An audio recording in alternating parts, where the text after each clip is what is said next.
Assalamualaikum warahmatullahi wabarakatuh. Alhamdulillahirrabbilalamin. Bertemu lagi bersama saya anak-anak sekalian. Apa kabar semuanya? Semoga kalian baik-baik saja, sehat selalu dan tetap semangat mengikuti pembelajaran pada pertemuan kali ini. Nah, baik anak-anak sekalian, harus giat lagi belajar ya, tingkatkan dari semester sebelumnya. Saya ucapkan selamat beraktivitas di rumah, belajar dari rumah, dan juga membantu orang tua, dan tentunya olahraga.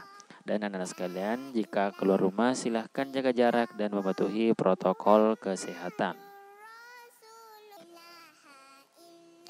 Nah, baik anak-anak sekalian, jadi pada pertemuan kali ini merupakan pertemuan terakhir ya, untuk materi kita pada tema kali ini. Nah, sebelum kita mulai materi, alangkah baiknya jika kita berdoa. Doa dimulai. Doa sebelum belajar. Bismillahirrohmanirrohim. Rabbi zidni ilma warzuqni fahma.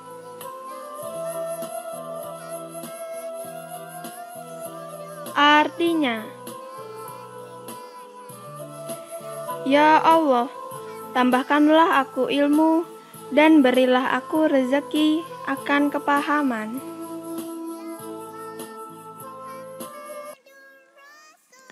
Nah, anak-anak sekalian, jadi kita sudah berada di tema 8, keselamatan di rumah dan perjalanan, dengan subtema 4, menjaga keselamatan di perjalanan dengan materi keseimbangan tubuh di air.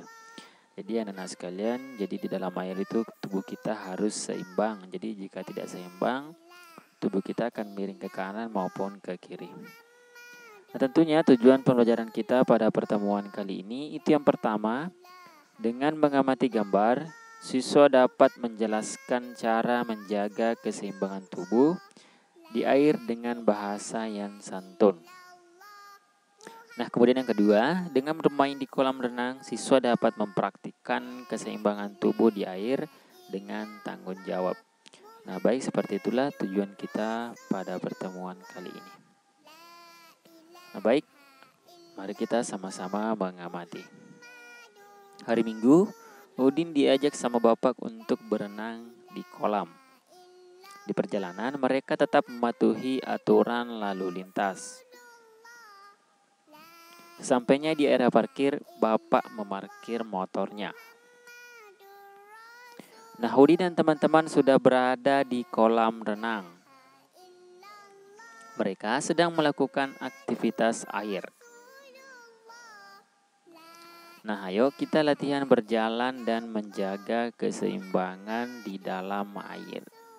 Tentunya anak-anak sekalian, gerak keseimbangan tubuh di air itu bergantung pada gerak menahan dan mendorong.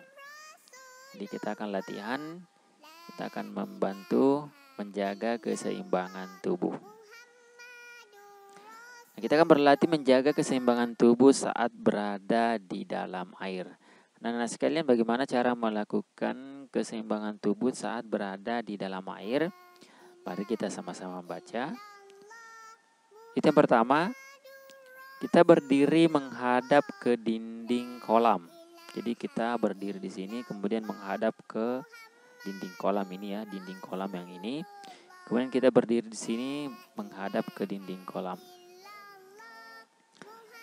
Nah, kemudian kita meletakkan satu tangan di atas untuk mendorong. Di sini ya, kita letakkan satu tangan di sini untuk mendorong.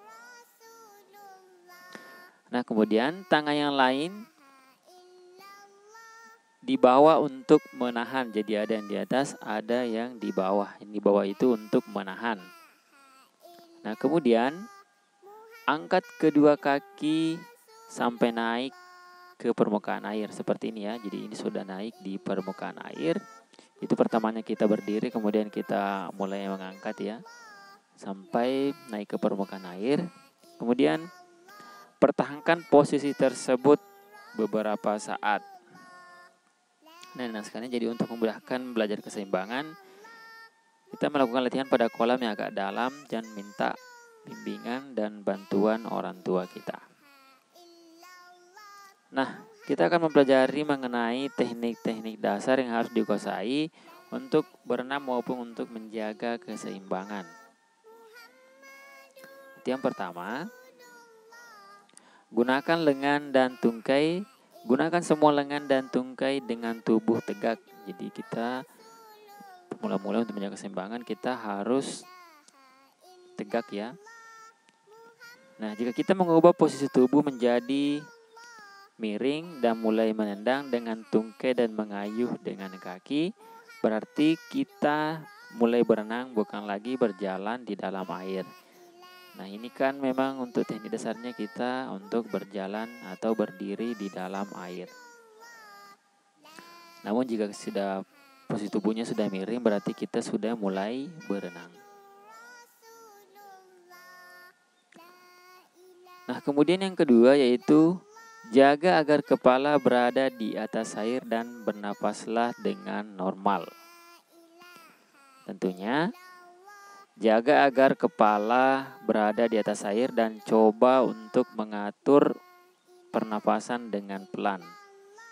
Memperlambat pernapasan akan membuat kita tenang, menghemat energi sehingga bisa berjalan di dalam air lebih lama.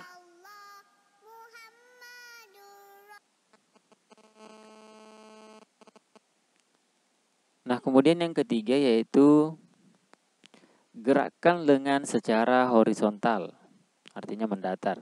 Nah, jika kita menggerakkan lengan ke atas dan ke bawah, maka tubuh akan bergerak ke atas dan ke bawah lagi karena kita harus menarik lengan kembali ke atas. Jadi ini sudah kita mulai belajar mengapung. Nah, gerakkan tangan ke depan dan ke belakang dengan tangan tertutup menghadap ke arah gerakan. Hal ini akan menjaga tubuh tetap berdiri tegak. Jadi kita menjaga supaya kita tetap berdiri tegak di dalam air, makanya kita mencoba menggerakkan lengan secara mendatar seperti yang ada di video. Nah, kemudian yang keempat yaitu gerakan tungkai secara memutar atau tendang tungkai ke belakang dan ke depan. Nah, jika kita menggerakkan tungkai secara memutar, jangan meruncingkan kaki dan membuatnya kaku. Tentunya, jika kita menendang tungkai ke belakang dan ke depan, runcingkan kaki ke bawah dan tendang secara konstan, seperti yang ada di video. Nah, ini kita sudah mulai mencoba untuk bergerak ya di dalam air. Nah, kemudian yang kelima yaitu, jika perlu, berbaringlah telentang dan kayuhlah dengan lengan dan kaki. Nah, berhentilah mengayuh sejenak dengan cara berbaring telentang. Nah, kita harus mengayuh lengan dan kaki, tetapi tidak sebanyak seperti saat tubuh dalam posisi vertikal. Nah, ini kita mencoba untuk mengapung ya, menggunakan kedua lengan dan kedua kaki. Kita mengayuh sampai badan kita telentang berada di atas air. Nah, kemudian yang keenam, berpeganglah pada peralatan mengapung jika kita sulit berada di dalam air.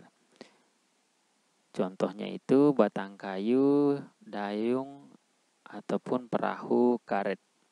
Apapun itu ya, anak-anak sekalian. Jadi, kita bisa menggunakan segala jenis peralatan mengapung yang bisa kita gunakan untuk berpegangan dan membantu kita berdiri di dalam air. Semakin sedikit energi yang digunakan untuk tetap berdiri di dalam air, semakin lama kita berada di dalamnya dan kita tidak mudah lelah. Nah, seperti itu teknik-teknik dasar ketika kita mulai berenang ya, dan terutama kita menjaga keseimbangan di dalam air. Baik, seperti itu tugas kita. Materi kita pada pertemuan kali ini dan ada tugas ya.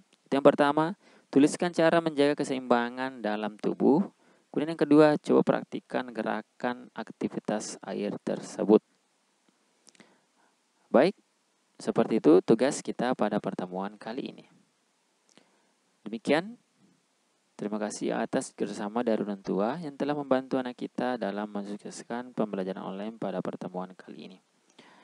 Jika Anda sekalian belum memahami, silakan ulangi kembali videonya dan diamati dengan seksama. Demikian yang bisa saya sampaikan pada pertemuan kali ini. Lebih dan kurangnya mohon dimaafkan. Wassalamualaikum warahmatullahi wabarakatuh. Kawan-kawan, jangan lupa subscribe YouTube channel kita orang. Betul-betul.